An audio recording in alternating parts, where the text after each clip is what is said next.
Assalamualaikum warahmatullahi wabarakatuh. Dengan saya Nur Halimah dan rekan saya Ruli Putra Rizkyandra, kami dari kelompok 6 akan menjelaskan tentang ragam bahasa di Indonesia, kelemahan atau kekuatan. Ragam bahasa menurut pemakaiannya sendiri yang berbeda-beda, sesuai dengan topik yang dibicarakan antara pembicara dan lawan bicaranya. Seiring dengan berjalannya waktu, bahasa mengalami perubahan, dan perubahan ini mengalami variasi dalam bahasa. Ragam bahasa juga timbul di masyarakat. Perubahan ini merupakan variasi bahasa yang dipakai sesuai keperluan, agar tidak mengurangi alat komunikasi yang baik. Dalam bahasa, kita harus memilih variasi yang cocok. Faktor-faktor penyebab ragam bahasa yaitu faktor budaya, faktor sejarah, dan faktor perbedaan demografi. Ya, di sini saya akan menjelaskan bahwa Indonesia adalah suatu negara yang memiliki bahasa terbanyak di dunia. Setelah Papua Nugini, Indonesia menempati urutan kedua yang dimana memiliki bahasa daerah terbanyak. Berdasarkan data dari Badan Pengembangan dan Pembinaan Bahasa, Kementerian Pendidikan dan Kebudayaan, Indonesia memiliki 718 bahasa. Jumlah tersebut mungkin akan terus-menerus bertambah di Indonesia, yang tersebar dari Pulau Sumatera hingga Papua. Fakta ini menegaskan bahwa keberagaman yang kita miliki tidak hanya warna kulit, suku, kebudayaan, dan lain sebagainya. Perbedaan memang kerap dijadikan sebagai alasan untuk menolak persatuan. Mungkin itu pula yang menyebabkan multikulturalisme atau multilingualisme, khususnya kerap dianggap sebagai kambing hitam perpecahan sumber konflik.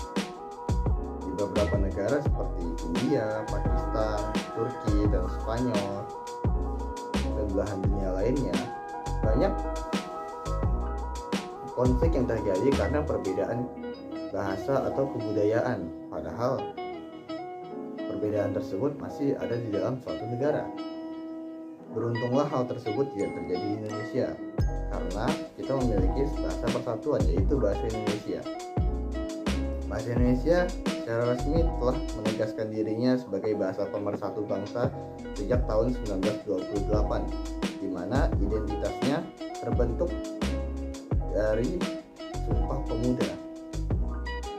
Daripada menganggap keragaman bahasa Indonesia sebagai kelemahan dan sumber perpecahan, sudah selayaknya kita percaya bahwa keragaman bahasa adalah sumber kekuatan kita. Setidaknya ada dua alasan yang mendasari keyakinan tersebut, yaitu yang pertama, bahasa daerah dapat memainkan peran penting dalam memperkaya budaya nasional.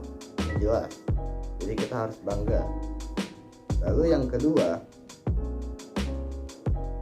bahasa daerah juga berkontribusi pada pengayaan kosakata bahasa Indonesia.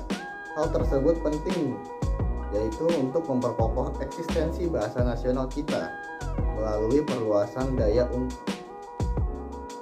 jangkauannya.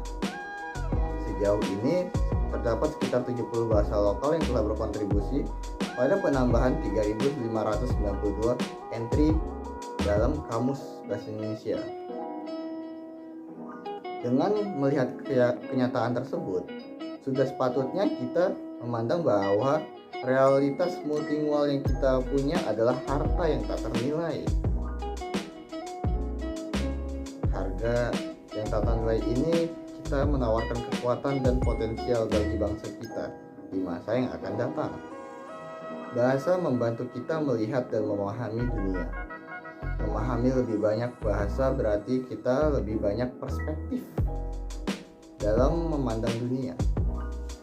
Jika Indonesia diibaratkan sebagai rumah dari beragam bahasa, daerah diibaratkan sebagai jendelanya. Maka ke-718 bahasa daerah yang kita punya tidak hanya membantu kita melihat lebih banyak hal di luar Indonesia, tetapi juga membuat Indonesia terlihat lebih indah.